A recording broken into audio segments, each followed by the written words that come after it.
आजपासून शारदीय नवरात्रोत्सवाला सुरुवात झालेली आहे आणि कोल्हापुरातल्या अंबाबाई मंदिरामध्ये भाविकांनी गर्दी जी आहे ती केल्याचं पाहायला मिळते। मी सध्या अंबाबाई मंदिर परिसरामध्ये आणि सगळी दृश्य जी आहे ती आपण पाहतोय।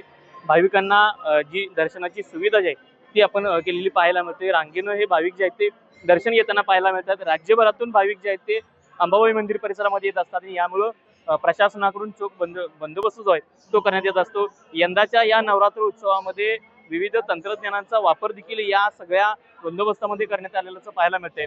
माझ्यासोबत याच सगळ्या नवरात्र उत्सवाच्या काळामध्ये कशा पद्धतीनं व्यवस्था केलेली आहे याबाबत बोलण्यासाठी सचिव आहेत। साहेब, खरं तर काय नेमकी कशा पद्धतीनं यंदाच्या नवरात्रोत्सवात सुविधा आहे? यावर्षी भाविकांची संख्या जास्त राहील असं आपल्याला अपेक्षा होतीच। त्या पद्धतीनं आज पहिल्या दिवशीच आपण बघताय की मंदिर गर्दीनं फुलून गेलेलं आहे आणि अपेक्षेपेक्षा जास्त गर्दी आज पहिल्या दिवशी दिसते आहे। आणि यावरून या पूर्ण 10 दिवसात 25 ते 30 लाख भाविक दर्शन घेतील अशा अंदाजानं आपण सर्व तयारी केलेली आहे। दर्शन रांगेची वेळ सगळ्यात कमी राहील यासाठी आपण प्रयत्नशील आहे आणि त्यासाठी पूर्ण पायऱ्यांच्या ठिकाणी रॅम्प करणे किंवा प्लॅटफॉर्म तयार करणे अशा पद्धतीने आपण सगळी व्यवस्था केलेली आहे।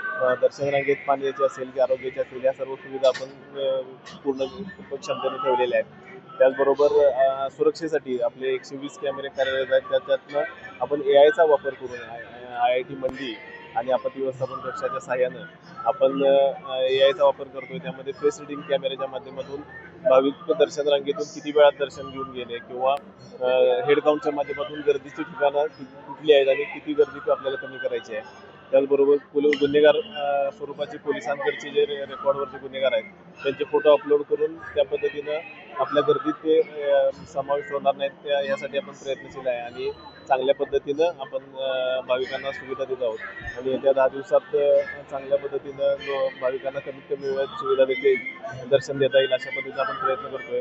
आता थोड्याच वेळात घटस्थापना पूर्ण होईल, तोपेची सलाम होईल आणि नवरात्रोत्सवाचा हा सोहळा चांगल्या पद्धतीने आता सुरू झालेला दिसून येतो। नक्कीच घटस्थापनेनंतर संपूर्ण तोफेची सलामी झाल्यानंतर हा संपूर्ण नवरात्रोत्सवाचा उत्सव जो आहे तो सुरुवात होईल। सगळा परिसर जर पाहिला तर भक्तिमय आणि आनंदमय वातावरण असं पाहायला मिळतं। विशाल पुजारी, NDTV मराठी, कोल्हापूर।